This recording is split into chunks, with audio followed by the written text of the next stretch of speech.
Welcome back to Before You Vote, talking to candidates. Right now it's Republican candidate and incumbent in CD1, David Schweikert. Thanks for coming in. Thanks for having me. Let's talk about this district, because I live in the district, and so I'm learning a lot more about it. It is really kind of a balanced district as far as political alliances go. Does that change how you run for the office? Well, it turns out it's actually in some ways, it has some interesting commonalities. It's a very well-educated district.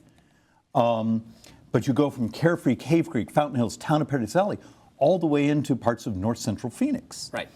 And so with that being well educated, the commonalities we find is it's very aspirational, a lot of entrepreneurs, a lot of very smart people, but you actually have sort of a political split in it. And you get on this side of the mountains, as we'll call it, it's traditionally been much more voting for the left.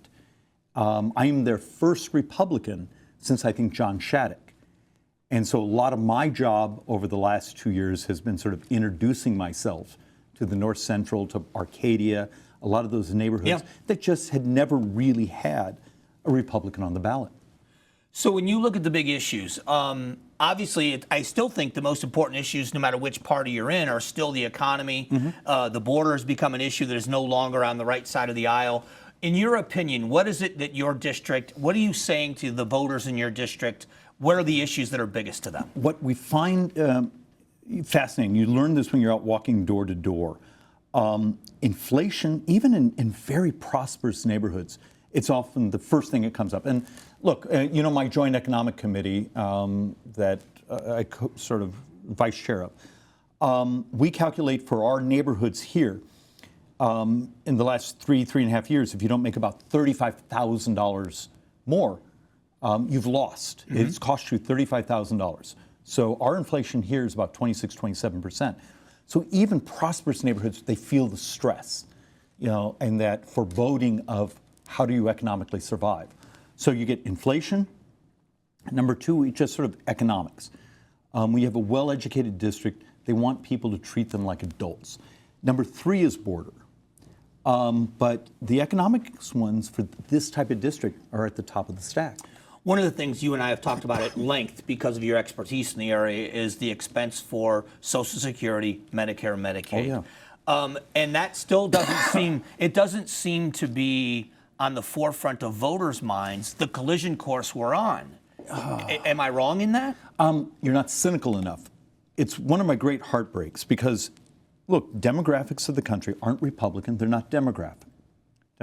It's demographics. We're heading towards a time in a decade where 23% of our society is 65 and up. We will double senior poverty in 9 or 10 years if we don't start to fix Social Security. And understand the problem with Medicare is 2/3 of the problem. Social Security is only less than 1/3. But yet, the political class will punish someone like myself for wanting just to do the math, tell the truth. Even take a look at the ads the Democrats run in this district. Schweikert dared talk about Medicare and Social Security. And the point I'm trying to make is saving it. They're earned benefits. You earned it. We now have to just find a way to make the math work. And we talk about the different proposals and the options. And it's going to have to be done, Republicans and Democrats holding hands, jumping off the cliff together. And my fear is it's such a potent political issue. Will you ever get commonality to actually work on it? And that's the issue, I think, for a lot of people, is that we keep saying we need both sides to work together on immigration and these other things, but it doesn't seem like we can ever get a group where the two sides will, at least not publicly. We had a working group. Remember, a little while back, I actually chaired the Social Security subcommittee. So we were working with a number of senators, Republicans and Democrats. We had spent a lot of money with actuaries. We had come up with at least a framework, presented it to the White House twice. President Biden gave his State of the Union address and blew it up because they care so much more about winning on the politics than the morality of not doubling senior poverty in a decade. There's a way to do it. None of it's going to be fun, but it's morally an obligation for the political class to actually tell the truth about the math.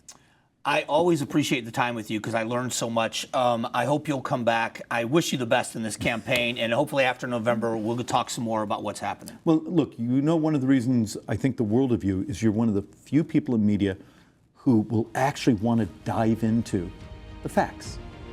And at some point, as my family always says, the math will win. It's just win. Well, and nobody ever accused me of that. We'll be back here in just a moment.